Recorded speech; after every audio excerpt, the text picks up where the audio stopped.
Local view, खबरें अपने शहर की। ठगों ने इजाद किया ठगी का नया तरीका।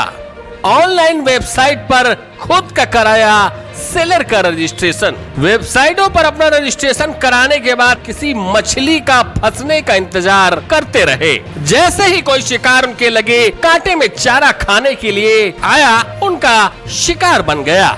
बिहार के रहने वाले रवि सिंह ने भी कुछ ऐसी ही योजना बनाकर ऑनलाइन ठगी का एक गिरोह तैयार किया, जिसमें अपने जैसे 4 और युवाओं को शामिल किया। ठगी करने के लिए रवि ने एक नया तरीका खोजा। उसने अपने गांव के एक व्यक्ति के नाम पर पहले एक सिम कार्ड निकाला व उसका बचत खाता बैंक में खोला।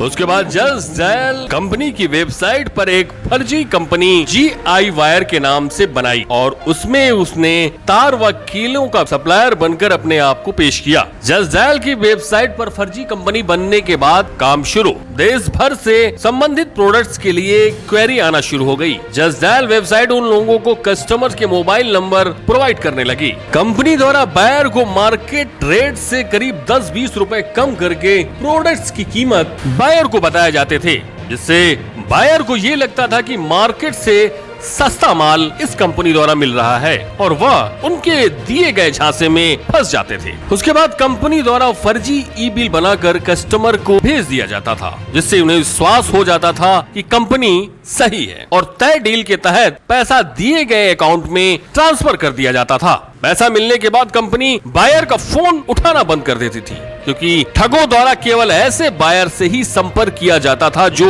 उनके यहाँ से कम 2000 किलोमीटर की दूरी पर रह रहे हों, जिससे वो आसानी से जल्दी पकड़ में न आए और कस्टमर का पैसा आराम से निकाल सके। इस चल रही ठगी का खुलासा तब हुआ जब रायबरेली जिले के कोतवाली क्षेत्र बछरावा के रहने वाले व्यापारी प्रदीप वाजपेयी ने 19 जून 2023 को बछरावा थाने में प्रार्थना पत्र देकर ये गुहार लगाई कि उपरोक्त कंपनी द्वारा 8 लाख का RTGS अजीत तुरहा के खाते में कराया गया है। पैसा उनके खाते में पहुंचने के बाद वो लोग अब मेरा फोन नहीं उठा रहे हैं। बछरावा पुलिस ने प्रार्थना पत्र के आधार पर अपनी जांच शुरू कर दी। दिए गए नंबर की डिटेल निकालने पर वो नंबर बिहार के पटना जिले के तेलटी ग्राम के अजीत तुरहा के नाम का निकला। पुलिस द्वारा गठित टीम ने मौके पर पहुंचकर सारी जांच की तो स्थितियां स्पष्ट हुई। पटना के रहने वाले रवि सिंह ने अपने रिश्तेदार के गांव में रहने वाले गरीब परिवार के दस्तावेजों का इस्तेमाल करते हुए उसके नाम से बैंक का खाता व सिम कार्ड खरीदा। बायर द्वारा भेजा गया पैसा वह बैंक से अन्य माध्यमों से निकाल लेते थे। इस केस में रवि सिंह इस वजह से फंस गया कि उक्त खाते में अब तक वह 27 लाख का लेन देन करा चुका था,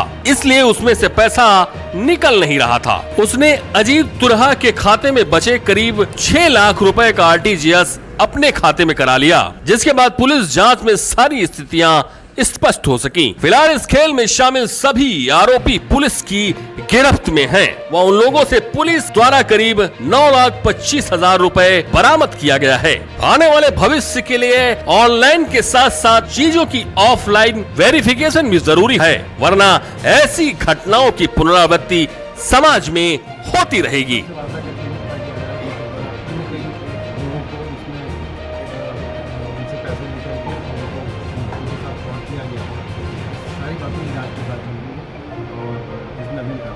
सर ये इनका जो बैकग्राउंड है, ये तो कुछ लोग पढ़ाई साइबर में जानते हैं जो इसमें रवि सिंह जो है वो उनकी अपनी कंपनी, वो पढ़े लिखे इंजीनियर हैं और अपनी एक कंपनी उस मशीन जो पत्तल वगैरह बनाने की मशीन को सप्लाई करते हैं, उसकी ट्रेनिंग का काम करते हैं। और जो दूसरा व्यक्ति पकड़ा गया है वो उनके लिए वो भी काम करता है, उनका एम्प्लॉय भी है और बाकी काम करते हैं। ये सारे लोग पढ़े लिखे लोग हैं और अपने जिनका टेक्निकल क्वालिफिकेशन